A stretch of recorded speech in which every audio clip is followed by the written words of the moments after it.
السلام علیکم everyone, I am Shehrbano Memon advocate. آج کی میری ویڈیو جس ٹاپک سے ریلیٹڈ ہے وہ بیسیکلی ایک ٹاپک ہے کانٹریکٹ کے بارے میں،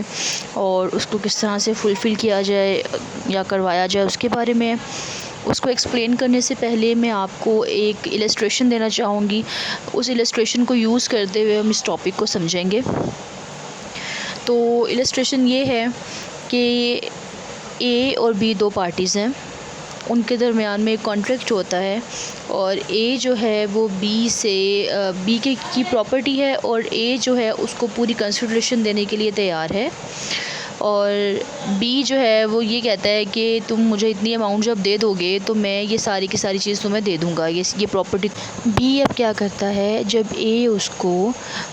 اس کی پراپرٹی پہ جو 5 مرلہ کی پراپرٹی ہے اس کے اوپر وہ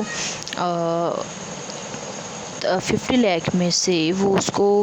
35 لاکھ دے چکا ہوتا ہے، تو وہ کہتا ہے کہ میں نے تمہیں یہ پراپرٹی سیل نہیں کرنی، تم اپنے پیسے اپنے پاس رکھو اور میری پراپرٹی میرے پاس رہے گی۔ تو اب اس سچویشن میں آپ کے پاس اے کے پاس کون سی ریمیڈی اویلیبل ہے جو اس کو لا پرووائڈ کر رہا ہے؟ تو اس کے لیے جو لا اس کو پرووائڈ کر رہا ہے وہ تو کون سا لا ڈیل کرے گا، اور اس کو کس پروسیجر کے ذریعے سے آپ اپنی ریمیڈی کو کورٹ کے تھرو جو ہے وہ حاصل کریں گے، آج اس بارے میں ہم بات کریں گے۔ تو سب سے پہلے ہم بات کر لیتے ہیں ریلیونٹ لا کی۔ تو اس کے لیے جو ریلیونٹ لا ہے وہ ہے section 12 of specific relief act 1877، جس میں یہ چیز کہی گئی ہے کہ اگر دو لوگوں کے درمیان میں کوئی کانٹریکٹ ہوا ہے، اور کانٹریکٹ کا ایک پارٹی جو ہے وہ کانٹریکٹ کا آدھے سے زیادہ حصہ جو ہے لارجر پورشن جو ہے وہ کر چکی ہے، تو اب دوسری پارٹی کے اوپر یہ ذمہ داری ہے کہ وہ اپنے حصے کا جو کانٹریکٹ ہے اس کو پورا کرے۔ جیسے کہ میں نے ایگزامپل میں آپ کو بتایا کہ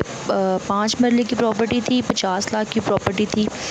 اور اس میں سے 35 لاکھ جو ہے اے نے ادا کر دیا تھا، لیکن جب 15 لاکھ بچ گئے تو دوسری پارٹی جو بی ہے اس نے کہا کہ بھئی میں تمہارے ساتھ کوئی کانٹریکٹ نہیں کر رہا ہوں اور میں اس چیز کو ختم کرتا ہوں۔